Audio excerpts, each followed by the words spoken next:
What's good, everybody? RJ Sheldon here, back with another episode of BD Boys. As you see on the screen here, I have my good brother, James Muenchow, a.k.a. Jim Bob Cooter, a.k.a. Jimmer. Santa partner. Man, it was a really good weekend on our part. We had one last, I'm going to call it one last good weekend of good weather. Got into the 60s, enjoyed it. But now, as of today, 25 degrees out this morning. It is going to get bitterly cold, but I can't wait. Again, as everybody knows, I live for cold season, and that means we bring it on more cold weather sports, which gives us more to talk about. Absolutely. Let's go ahead and hop on into it here with our Green Bay Packers. They went ahead and beat, obviously, the Giants, which was huge. 6-3-1 right now in the NFC North. They are back on a winning streak. Talk to me about this game. Hey, win's a win, but talk to me about it. Yeah, win's a win. Once again, it started off not so good, but not for the reasons that you would think it started off really good. The person that played the best, the people, I should say, that played the best, obviously are your stars. Micah Parsons, Jordan Love, and believe it or not, yes, Malik Willis.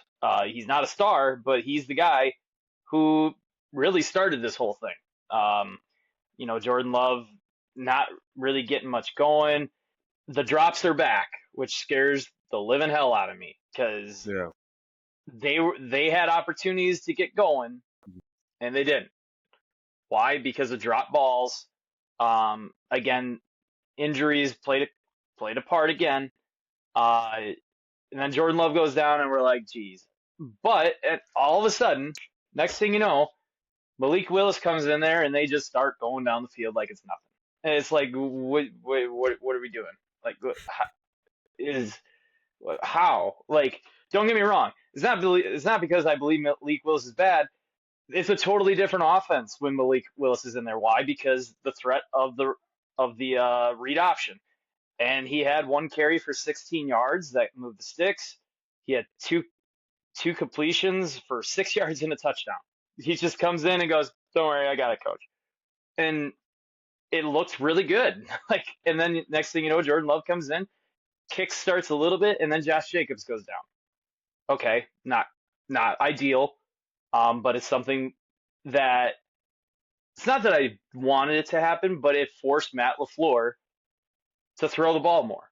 Why? Because the playmaker's out. So Jordan Love played, I thought, a really spectacular game. And if you go, well, you look at his numbers, 13 of 24, 174 yards, 2 touchdowns. That's not very good, numbers-wise. But if you dive deeper into it, he had 6 drops. His receivers and tight ends, running backs, you name it, they had 6 drops before contact for 92 yards. That is not good. And if you looked at all the throws that he had to those wide receivers, they were all catchable, some of them right in the breadbasket. And so you look at it and go, man, Jordan Love played really well. He got let down today. Again, it's just he got sacked twice. It's just still so frustrating to watch. Third down efficiency, they're really good on third down, 7 for 11. That's a good sign that they were in third and manageable a lot. Made some really big plays. Didn't have to go for it on fourth down. Only 5 penalties in the game, which is good. The thing that really worries me, which we'll get into, was the time of possession, but that's not on the offense this game. And this was just a really, really weird game. Like in the first half, it was like, okay, kickers can't make a field goal. Both kickers struggling. Jordan Love goes down. Jameis Winston looks good. Jordan Love goes down, or I think Jordan Love goes down. Josh Jacobs goes down. Linemen are coming off, going on. It's like, what is going on with this game? So it was a really weird game in the first half, and then it mellowed out. And the offense played really well in the second half once they started catching the ball. Savion Williams had a really big, huge play. He only had 1 catch, but it was for 33 yards, and it was a big catch. Christian Watson had a nice day. It was really, really windy. I don't think people realize that as well in MetLife. Like you saw Yeah. how the kicking game went. That really affected the passing game too. And the fact that Jordan Love did as well as he could, or as well as he did in that wind, it just shows like how good of a quarterback he is. But Romeo Dobbs 4 for 53, Christian Watson 4 for 46, Matthew Golden 1 for 24, and then everybody else kind of contributed with a catch every now and again. Emmanuel Wilson 11 for 40. So where are we at with the offense? Well, if they said Josh Jacobs is not severely hurt, but he might miss this weekend for the Vikings. Okay, sucks, but I think Matt LaFleur, if he really brainstorms, we've seen him work with less and make it work more. You want an example? Malik Willis. He doesn't Right. have Jordan Love, and he brings Malik Willis on it, and guess what? They still went down the field and scored a touchdown.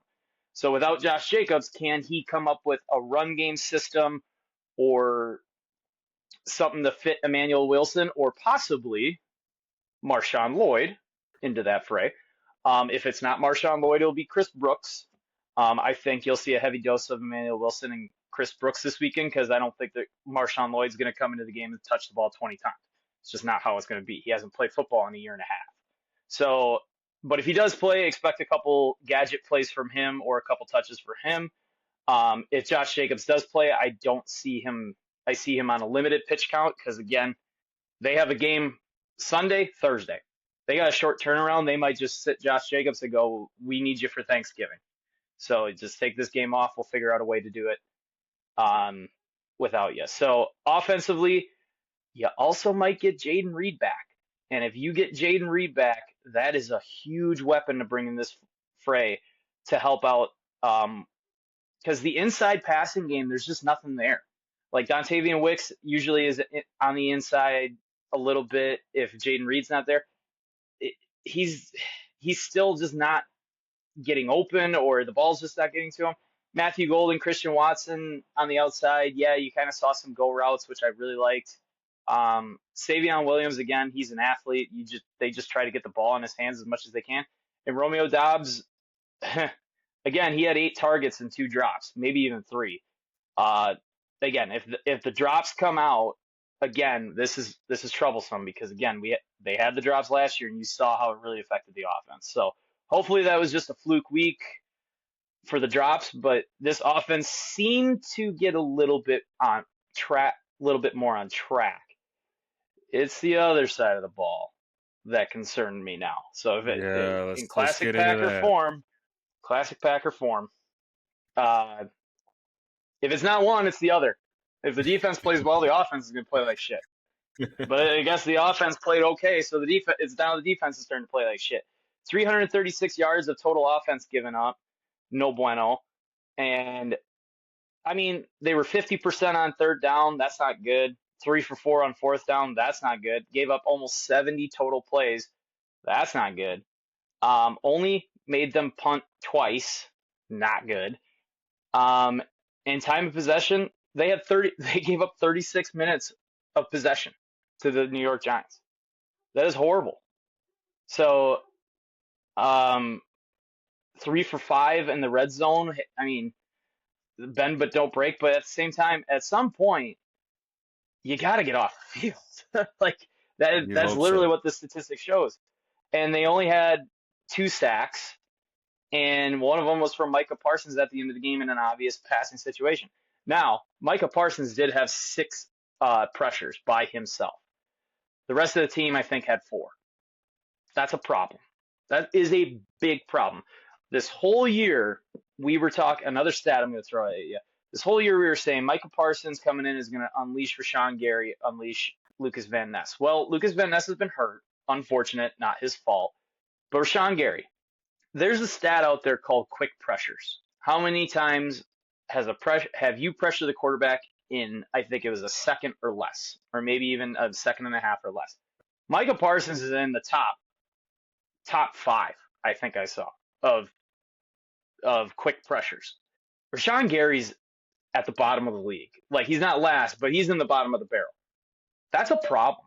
Like, that is a huge, huge problem in my eyes. Like, Micah Parsons getting double teamed and chipped And God knows what kind of blocking scheme they're going on him. And you got one-on-ones all day long, and you still can't do anything. So I think after this year, if this continues, Green Bay is going to have to really think about if they want to continue having Rashawn Gary on the roster. He is one of the highest paid DNs in football. They gave him a massive contract 2 years ago. And what has he done with it? Nothing. He hasn't done anything with it. So I think it's time to reassess that position. And also, he's not on the field that much either. Like Micah Parsons and JJ Enagbare, I think JJ Enagbare outsnapped Rashawn Gary last week. And that's not good. You're talking about a guy who was maybe a fifth round or below pick and maybe even undrafted, and he's out snapping the first round pick. That's just unacceptable in my eyes. So I think Green Bay's really if this continues, I think Green Bay really, really has to analyze Rashawn Gary. And I think he has to come under heavy scrutiny. Obviously the corner situation, I think Carrington Valentine, defense had plenty of opportunities. They could have had 5 interceptions this game, and we knew it. God. We said it here last week. It's Jameis Winston, and they're just dropping picks left and right. I think the defense may have set the tone for the offense to start dropping balls, or vice versa, because this game shouldn't have even been close because of that. Right. And that's the other reason your time of possession was 36 minutes, because you had opportunities and you didn't take them. So again, just if they would have came out with at least 2 picks out of those 4, this game would have been easily probably 34-13, something like that. This game wouldn't have even been close. But they fucked around, and they almost found out, because I guarantee if they lose this game, first of all, their playoff hopes are on absolute life support. And second of all, there's going to be major questions on Matt LaFleur. But they win. Winning solves everything. Winning overlooks everything. Again, who's not the problem on this team? And it's pretty simple. It's Micah Parsons and Jordan Love and Josh Jacobs. Everybody else, maybe Romeo Doubs gets past these young wide receivers. Maybe Christian Watson really looks good. So you just don't have that guy in the wide receiver core yet. You hope to get a true number one. I don't see one really. You see it in the targets with Romeo Doubs, but I just don't see a talent-wise number one wide receiver. You had Tucker Kraft. Well, he's gone for the rest of the year, unfortunately. So tight end-wise, another one, you have to look at Luke Musgrave. He was drafted ahead of Tucker Kraft. And what is he doing? He had 1 catch for -1 yards, and he almost had a fumble at the end of the half. You were outsnapped by John Fitzpatrick and Josh Wiley. And by the way, Josh Wiley was an undrafted free agent. And by the way, he had a touchdown pass. He caught a pass for a touchdown. It is just, if Luke Musgrave can't make an impact on the field, he's not going to find himself with a second contract in Green Bay at all, or he's going to find one for very cheap money. So that's why getting back Jaden Reed is so big too. Then middle of the field will open up a little bit, because right now you don't have a middle of the field passing game, in my opinion. So there's really no one to highlight for who had a really good game. I don't think Keyshawn Nixon had a great game. Isaiah McDuffie maybe. Evan Williams had the pick. Good for you, I guess. But I could have made that pick because Jameis Winston threw it to literally nobody. Javon Bullard, I thought, played a really, really good game. But other than that, it was just Micah Parsons getting after the quarterback. And Quay Walker didn't have a very, very good game. I thought Carrington Valentine could have had a really good game if he would have caught some balls. But other than that, just really lackluster game from the defense, and you really hope that's just a hiccup, but who knows? So you hopefully move on to next week against the Purple People Eaters. Well, let's go ahead and get into those people. The purple, what do you call them? The purple what? Purple People Eaters. The Purple People Eaters. That's what their They're defensive line was called back in the 80s, I'm pretty sure, because they were really good back in the 80s. well. Let's go ahead and rewind it now. They are 4-6 as of right now. They are heading to Lambeau Field this weekend at noon. I mean, if you're looking at this one, I don't care what the spread is. This is a game that you got to go ahead and put your foot down because they are down and out right now. As I'm talking with the Minnesota Vikings. So talk to me about this. Just what do you want to see from this game? And obviously chime on a little after at that when you get done talking about what you want to see. Well, it depends who plays, in my opinion. I think you can build a lot off of what you did offensively last week. Like if Josh Jacobs doesn't play, I'm going to be interested how they're going to run the football. Is he going to try to dick around and go east and west, or is he just going to simplify shit and try to go north and south? Try to get 3 yards in a cloud of dust. If Jaden Reed plays, what's the pass game going to look like? Is there going to be a lot more seam routes? How many snaps will Jaden Reed play? Are we going to try to attack that secondary of theirs deep? Are we going to try to use their speed? It's literally this offense is a week to week basis of we don't know what the hell they're going to do. Usually going into it, you have a good idea of this is what they like to do, which is run the ball. But now that Josh Jacobs is potentially out, you don't know where he's going to be. Right. You don't know what they're going to do. Are they going to try to be 50-50 or are they going to throw the rock? Are they going to try to surprise them by trying to run the ball? Because I feel like Minnesota might do play more shell because now that Josh Jacobs is really, if he's out, then they're really going to try to dare them to run the football, which, good Lord, daring Matt LaFleur to run the football is just like daring a 12-year-old to play spin the bottle with a room full of girls in middle school. I mean, for God's sakes, he's going to do it 10 out of 10 times. So it's really going to be interesting. Defensively, I want Justin Jefferson covered with two guys at all times. I do not care if that opens up Jordan Addison or TJ Hawkinson. You do not have Jair Alexander anymore. I understand Jair Alexander was hurt all the time, but when Jair Alexander played Justin Jefferson, you didn't need to worry about it because 23 was going where 18 was, and 23 got into the head of 18. Justin Jefferson did not play well against Jair Alexander a lot because Jair just got in that guy's head. And not a lot of guys did get the better of Justin Jefferson, but Jair did. So we don't have that anymore. Keyshawn Nixon, by the way, you're not good enough. You're going to talk a lot of shit, but guess what? You did that to Jamar Chase, and he punked you a lot. And same with T. Higgins. So if the Vikings are smart, which I like Kevin O'Connell as a coach, they're going to try to put Justin Jefferson in different positions, probably in the slot, on the outside. They're going to try to move him around so Green Bay can't follow him or try to confuse the defense of Green Bay. TJ Hawkinson, if that happens, then Jordan Addison's going to be one-on-one on the other side, which scares me. And then it's going to open up for TJ Hawkinson, which usually I'm okay with, but Quay Walker and Edgerrin Cooper did not have a very good game against the tight ends last week of the Giants. And TJ Hawkinson's a really good tight end. I hope Minnesota's dare them to throw the football, pack the box, and let JJ McCarthy be the bust that we all knew he was going to be. I mean, I knew he was going to be. And dare them to run the football with Aaron Jones.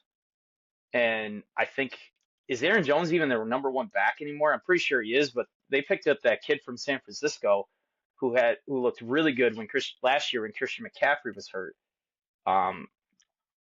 But either way, dare them to run the football. And if they try to throw it on you, let Xavier McKinney play center field and try to get JJ McCarthy to throw up some 50-50 balls where Xavier McKinney can go hunt. Please. Let Micah Parsons just wreak havoc on JJ McCarthy because he's a rookie. Hold on to the ball too much. Hold on to the ball too long. That half a second where, you saw Jameis Winston last week, even though JMO throws the ball to the other team easily, he still has that internal clock where all of a sudden you're like, here comes the sack. And then he gets rid of it just before Parsons would get there or whoever would get there.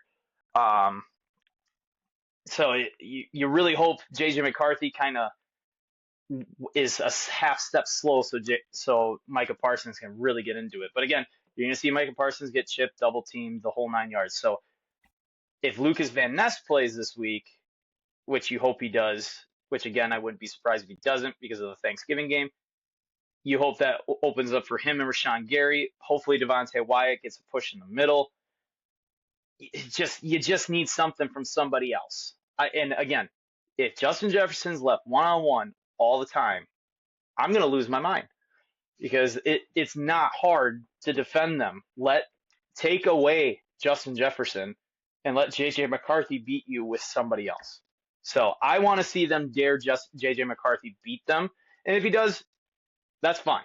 I'll be fine with that. I'll be pissed about it, but it's better than, well, you single covered Justin Jefferson all game, and guess what? Justin Jefferson had 175 yards on 25 catches. I exaggerate, but you can't let him do that because he's just going to cook all day long. I mean, so take away JJ McCarthy or take away Justin Jefferson and make somebody else beat you on the Vikings. Make him hand it off, make him throw it to Hawkinson or Addison, just anything else. So make him throw uncomfortable throws, blitz him a lot. I don't care. Make JJ McCarthy beat you. I think if they do that, they're going to have a really good chance to win this football game because, again, you got to protect Jordan Love. The Vikings do have a couple good pass rushers.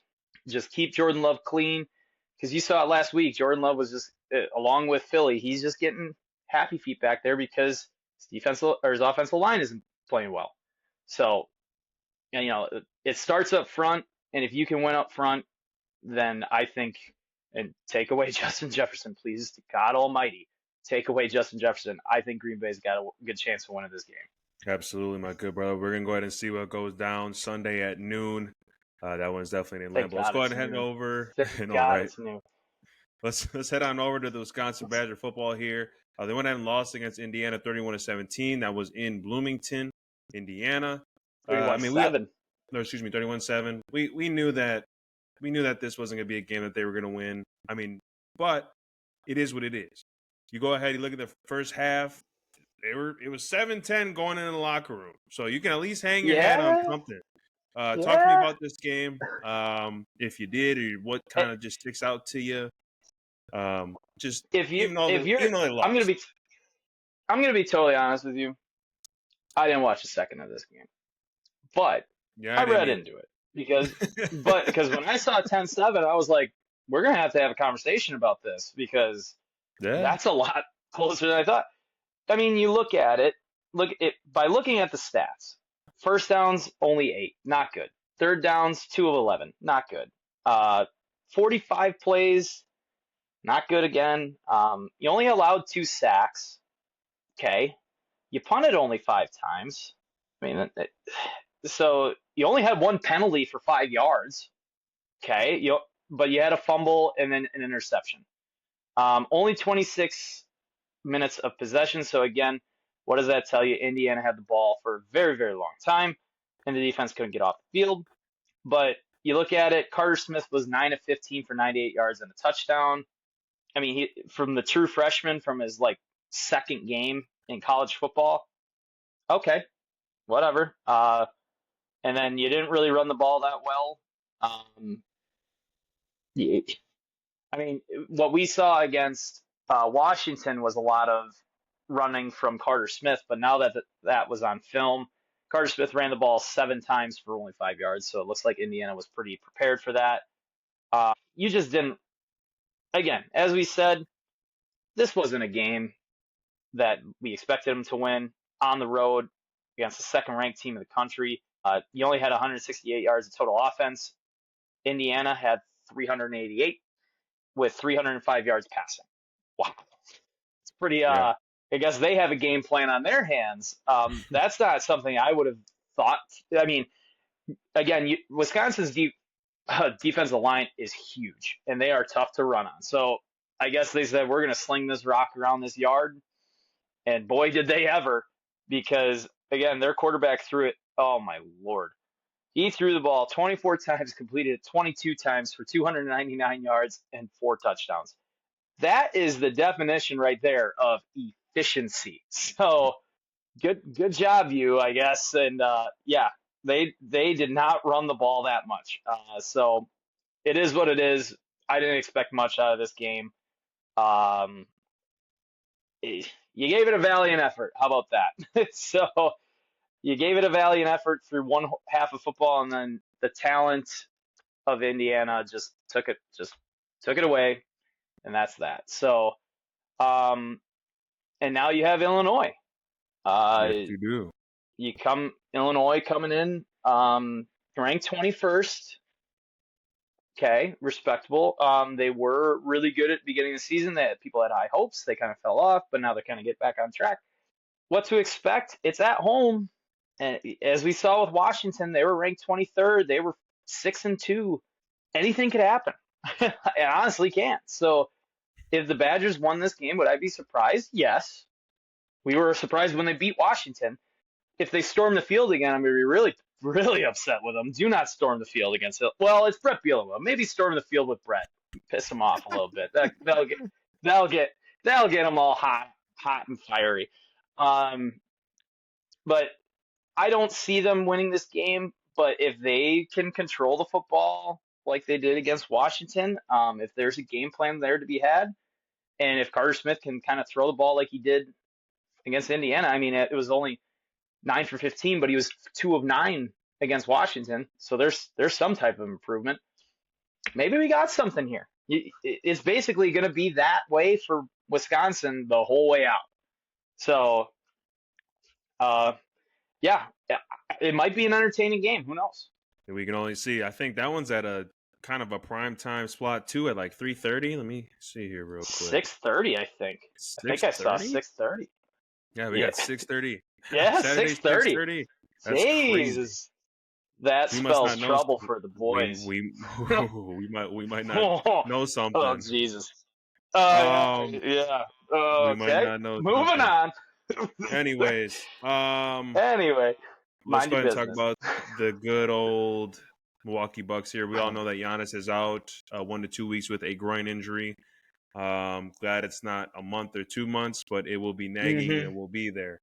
They went ahead and still kind of held their own with him being out, losing to the Cavaliers 106 to 118. They do go ahead and face the 76ers and the Pistons this weekend. Go ahead and talk to me about your Bucks, man. What are you feeling as of right now hearing that news with Giannis? Because obviously that's really the big thing that is kind of the main focus as of right now. We could talk about the games. We could.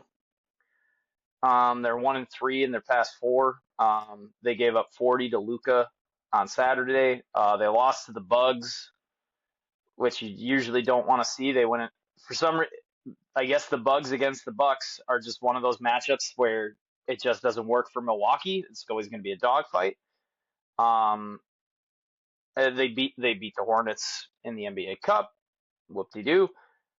You could tell how I don't really care about this because I'm just so fucking angry at the NBA for allowing this to happen. And yes, I said it, and everybody else is saying it. This is on the NBA why Giannis is hurt and the referees. And if you don't believe me, check the tapes. Check the tapes of that Cleveland Cavalier game. I dare you. I double dare you. The refereeing and the officiating was absolutely tilted towards Cleveland. There is an agenda against Milwaukee to get Giannis out of Milwaukee because they want him in the Knicks. They want him for the Lakers or the Clippers or wherever the fuck their big markets are. They don't want him in Milwaukee.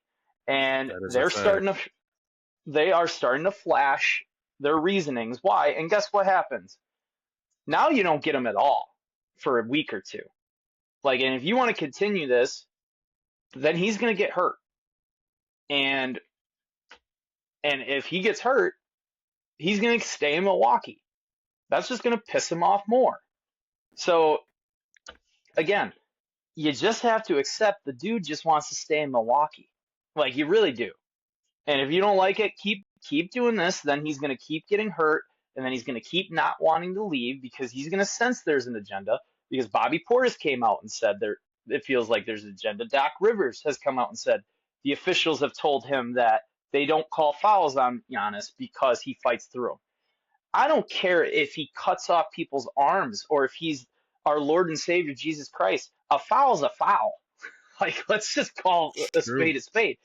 I do not care if he's Giannis, if he's LeBron, if he's, Jason Tatum. I don't care if he's 70 years old with a walker. A foul is a foul. And if you don't call fouls because he fights through it, get out of here. That's just an excuse because you have an agenda. You want him to leave Milwaukee. Enough is enough. And again, if y'all want to keep doing this, that's fine. This is going to be the outcome. He's going to get hurt. He's going to get more pissed off. And he's going to stay in Milwaukee. Like, you keep poking the bear, he's going to fucking bite back. And the way he can bite back is he's like, fine, y'all want to play like this? I'm going to stay in Milwaukee. I don't care if I get fouled. I'll still get paid my money. Milwaukee will gladly pay me my money to stick it to you. No, yes, we will. Like, he'll just start doing shit out of spite. So over these next 1 to 2 weeks, you got the 76ers is that tonight or tomorrow? I think my computer died. My computer just died, which is tomorrow. Great. Thank God good thing we're at the last segment, or the second to last segment. But you got the 76ers tomorrow. That's going to be a tough one without Giannis because of Embiid. Thank God you have Miles Turner, bigger body to kind of guard Embiid. Otherwise, it probably would be Giannis maybe to guard him, but don't be surprised if Maxey and Embiid combine for 30, because they're really good at playing their high-low game. Embiid's still out. Oh, no, not him. He never misses any games. What are you talking about? Embiid's still out. No, never. God, he never misses a damn day. Jeez, that's surprising. It must be serious. Tyrone Maxey, I mean, that dude's a stud. So, I mean, he's going to get his anyway.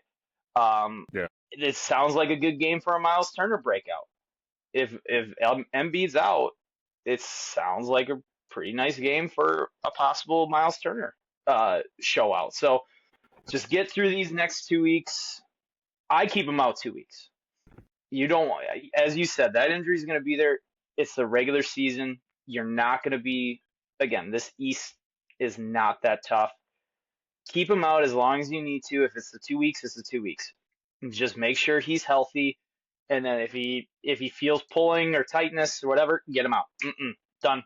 Get him out. We don't want that. So, again, just get through these next week or this next at least 2 weeks. But if he comes back in a week, you know how Giannis is. He loves to push shit. If this was the playoffs, I guarantee he'd be back in 2 games. But right. It's only November. Let's just make it to April. Let's make it to the All-Star break first, but then let's make it to April, and let's call it because the last thing you want is to bring him back too early, and then long-term injury happens. The next thing you're playing in that 7-10 game, and anything could happen there again, as we saw with the Hornets. If the Hornets are in 10 and you're 7, the bugs are feisty. They never get around. You always have to keep swatting them around. So you just get through this healthy, please. So that's all I ask. No, that's the biggest thing. I mean, you got seeing all these guys that we're picking up. We got Dennis Smith Jr. that we picked up from the Mavs. Mm-hmm. When you got Giannis Antetokounmpo's younger brother and Alex. You got Victor Oladipo chilling. Like, just if he's not playing, just know what you can go ahead and do from obviously the bench to the starters you got. Hopefully we get KPJ back. I mean, he's been down and out, so let's just do the right thing. And I think they will. I think Doc he gets a grasp, and the coaching staff got a grasp of what they got. So he seems to coach a little better when he has less too. He's like Matt LaFleur. Like when he's pressed up against the wall, he seems to, when he's forced to use his young guys or his bench, he seems to get a little creative, and they seem to play a little harder. So, but either way, I think that it's still nice to see like Giannis sitting on the bench being energized into the game, wanting to see his teammates win, instead of like, LeBron sitting back with a glass of wine, whatever the hell he does. But yeah, either way, just get through these next 2 weeks. If you go 500, perfect. Like, it happens. You just went 500 with Giannis. But if anything over 500, good job. class, perfect. Let's bring back 34, and he can continue his rampage on the NBA. No, absolutely. And Ryan Rollins carry. What do you got for me, brother, Mm-hmm. before we go? I hear we got more questions. I hear we got more I answers got from some me. things. Different scenario this time. Okay. So you got four numbers. Four numbers. 12, 6, 12, 18, 24. All right. 6 years, 12 years, 18 years, 24 years. All right. And you have beer, golf, flights, and oh shit, what was the other one? Beer, flight, golf, and flights, and balls. Give me a second. Brain farting. I'm gonna come up with it. And food. That was the other one. Food. Okay, so you get to pick. You get these things for free for this amount of time. Okay. 6 years, 12 years, 18 years, 24 years. What years are you putting with what? All right. Well, 24 is a no-brainer for me. That's golf. Are you kidding me? Yeah. I'll fucking starve before Golf. I can go ahead and golf anywhere. Golf 24 for sure. Okay. What was so it went 24? Was it 18? 18. Yep. I will go. Not to sound like a guy that likes to have a good time, I'll probably take the beer at 18. Really? This is completely different than what I was at. I'm shocked by this. Keep going. And then it goes 16, or does it go 12? What's the next one? 12 and 6. 12 and 6. Food for 12. Because, I mean, you got to eat, I guess, Yeah.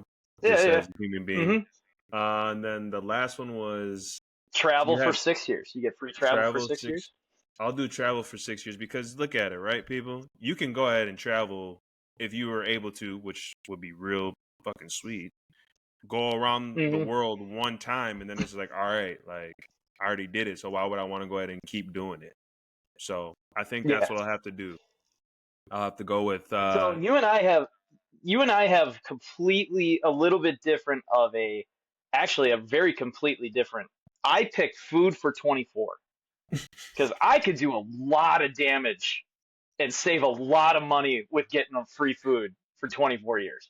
That just confirmed that you're a big bag. Yeah, hey, leave me alone, all right? What do you mean that's okay? Damn, getting put in a body bag on the pot. All right, Jesus. It only took us 2 seasons. No, I'm taking food for 24, and then I'm taking golf for 18. Okay. And then I'm taking travel for 6. Okay. Or for 12, and then I'm taking beer for 6. Because with all the money I'm saving from food can go to beer, and then at least for 12 years we're getting free golf trips for a while. So with the free golf and the free trips and the free beer and the free food, man, I might not live to see 12 years of lifetime or 6 years of free beer. If we're doing that, oh mama, that was interesting because I right away went food for 24. If I could save food, oh man, because you got to eat, as you said, and you do that more than what you do golf. So I'm like, I'll take food for 24, and I'm going to do some damage with that. So man, I mean, so hey, it's all about who you are, and so I hope people drop what they would do because it'd be interesting. I like seeing what people's different thoughts are about this because you and I had completely different things. Let us know what you would do. You got to send me that after we get done here. But with that, people, Absolutely. We appreciate you so much. Go ahead and obviously tune in to whatever you got. We're everywhere. I mean, we're in this for the long haul. We've been doing this now for 2 years. So enjoy the Wisconsin sports. We'll see you rather than later. Jimmy, Jimmer, Jim Bob Cooter, we appreciate you. Peace out, everybody.